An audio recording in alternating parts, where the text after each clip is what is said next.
Assalamualaikum warahmatullahi wabarakatuh.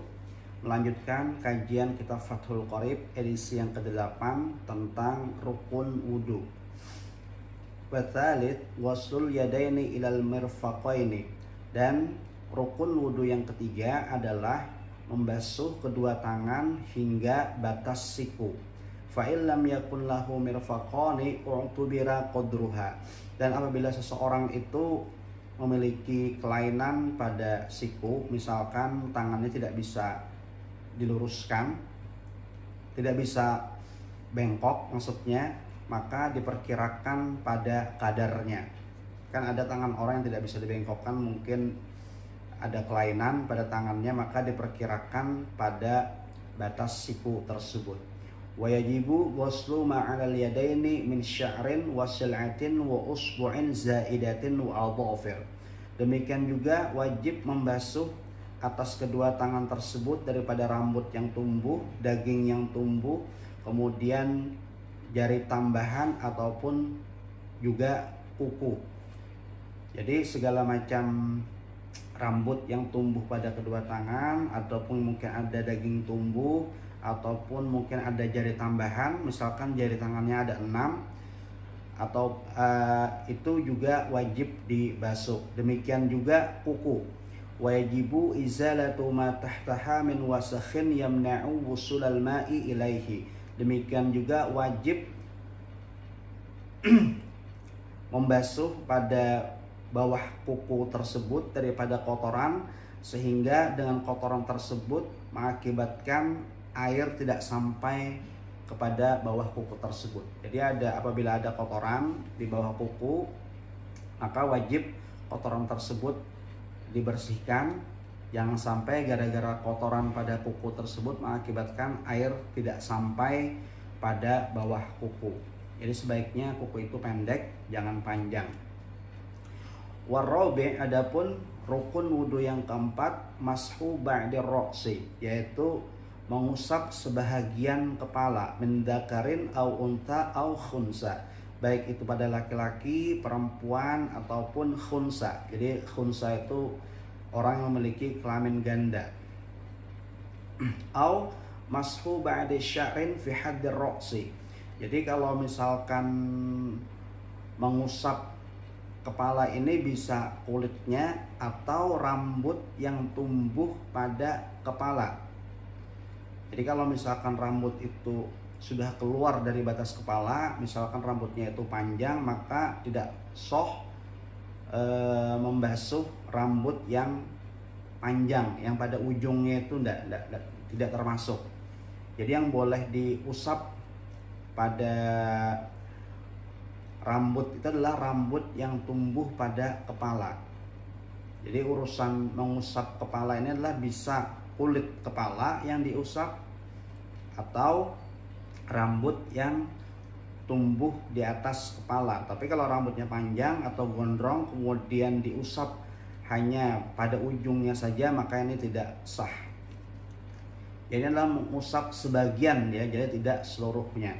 Wala tata'ayyanu al-yad wala tata'ayyanul yadu lil mashibal yajusu bi khirqatin wa ghairiha.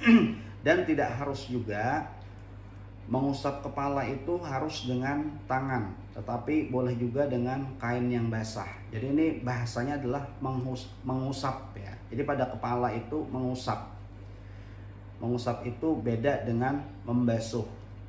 Kalau membasuh tadi pada tangan itu harus dibasuh, bukan diusap. Walau ghasala ra'sahu badala masiha jaza.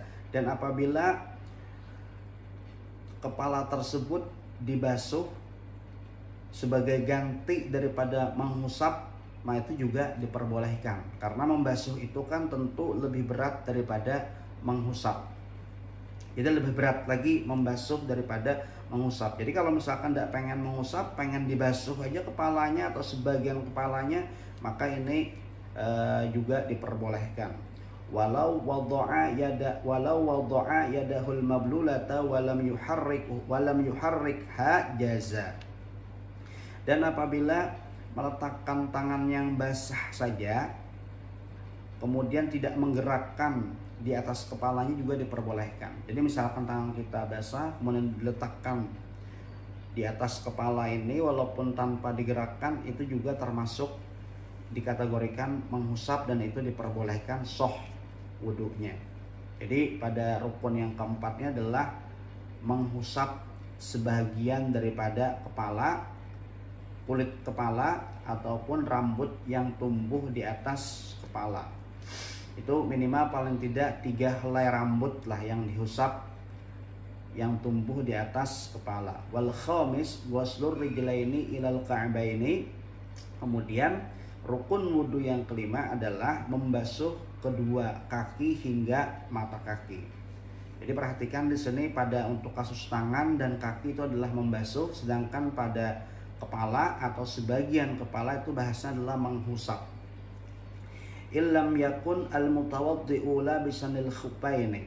Jadi kewajiban membasuh kaki hingga mata kaki ini bagi mereka yang tidak menggunakan muzah atau sepatu ya. Fa in kana labisahuma wajaba alaihi masul khuffaini aw ghuslur rijlaini. Jadi saya ada 2 pilihan, apabila dia menggunakan muzah atau sepatu, dia bisa cukup mengusap muzahnya atau sepatunya, atau bisa juga membasuh kakinya. Nah ini bagi mereka yang menggunakan muzah atau sepatu tersebut. Masalah penggunaan muzah atau sepatu ini nanti ada beberapa syarat tertentu.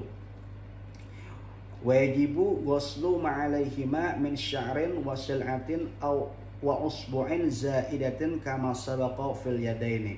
Dan wajib membasuh kedua kaki ini apabila ada rambut ataupun daging tumbuh ataupun jari tambahan, ini sebagaimana pada tangan. Jadi kalau pada kaki ini batasannya adalah dari kaki hingga mata kaki, segala macam rambut ataupun daging tumbuh ataupun jari tambahan itu juga wajib dibasuh sebagaimana tangan.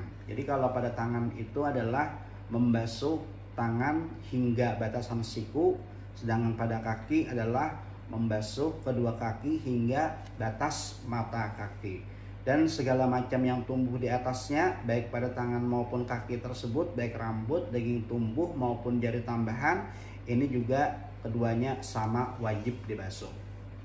Wasadis at-tartibu, dan rukun wudhu yang keenam adalah tertib, artinya harus berurutan. Jadi tidak boleh wudhu itu dibalik-balik, misalkan kaki dulu baru kemudian tangan, ataupun misalkan mengusap kepala dulu baru kemudian membasuh tangan. Itu namanya tidak tertib atau tidak berurutan. At-tartibu fil wudu ala ma ay ala al-wajhi alladhi dzakarnahu fi 'addil furud. Intinya sama pemahamannya, harus melakukan wudhu itu secara tertib ataupun secara berurutan. Falau nasiya at-tartiba lam yakfi. Jadi kalau misalkan seseorang itu lupa, ya karena lupa urutan wudhu, hanya karena sebab lupa, itu juga tidak sah wudhunya, harus diulang. Walau ghasala arba'atun a'dahu daf'atan wahidatan bi'idnihi irtafa'a hadatu wajhi faqat.